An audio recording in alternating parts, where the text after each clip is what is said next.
जंग सफ़ैन 37 हिजरी जुलाई 657 ईस्वी में खलीफा चहारम अली बिन अबी तालिब और शाम के गवर्नर मुआविया बिन अबी सुफियान के दरमियान में हुई।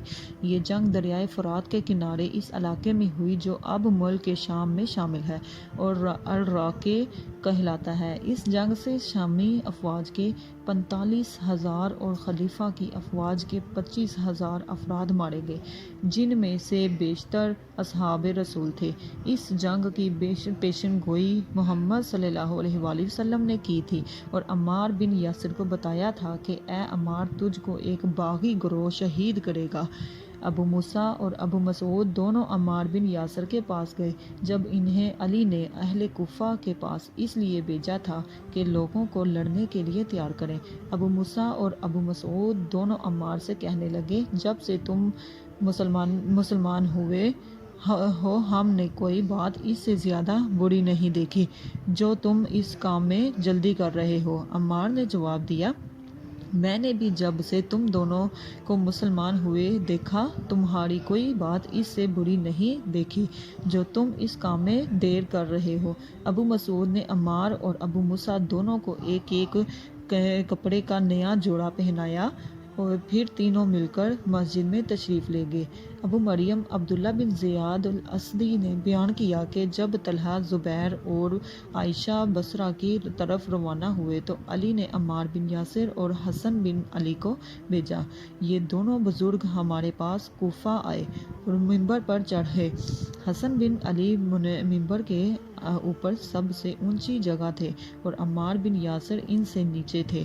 फिर इनके पास जमा हो गए और मैंने अम्मार को ये कहते सुना कि आयशा बसरा गई हैं और अल्लाह की कसम वो दुनिया और आखिरत में तुम्हारे नबी करीम सल्लल्लाहु अलैहि वसल्लम की पाक बीवी हैं, लेकिन अल्लाह तबारक व तआला ने तुम्हें आजमाया है ताकि जान ले कि तुम इस अल्लाह की अताअत करते हो या आयशा की।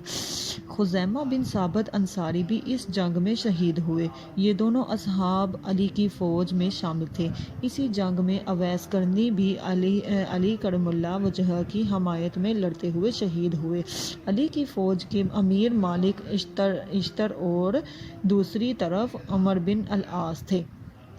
कुतुब तारीख में हमें ऐसी रवायात भी मिलती हैं जिससे मालूम होता है कि अली और माविया दोनों ही जंग ना चाहते थे। अमर बिन आस ने दोनों जानिब के मकतूलीन को देखा तो उन्हें इतना दुख हुआ कि वो रो पड़े। फिर उन्होंने माविया की इजाज़त से अली को सुलह की दावत दी। ये एक नहायत ही पुरखुलूस इकदाम था और अली ने इस खलूस का जवाब खलूस से दिया। उतबा कहते हैं कि हम लोग सफ़ैन के मैदान में उतरे और यहाँ कई दिन तक हमने जंग की। हमारे माबैन मकतूलीन की तादाद बहुत ज़्यादा हो गई और घोड़े भी ज़ख्मी हुए।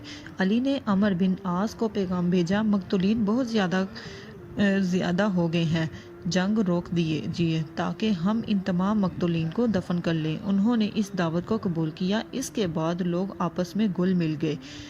लश्कर अली का एक शख्स जो शिद्दत दिखा रहा था, इसे इसके कैंप में कत्ल कर दिया गया और इसकी लाश यहाँ से निकाल दी गई।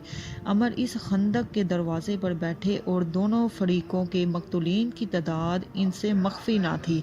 अली के साथियों में से एक शख्स की लाश लाई गई जो मुआविया के कैंप में कत्ल किया गया था।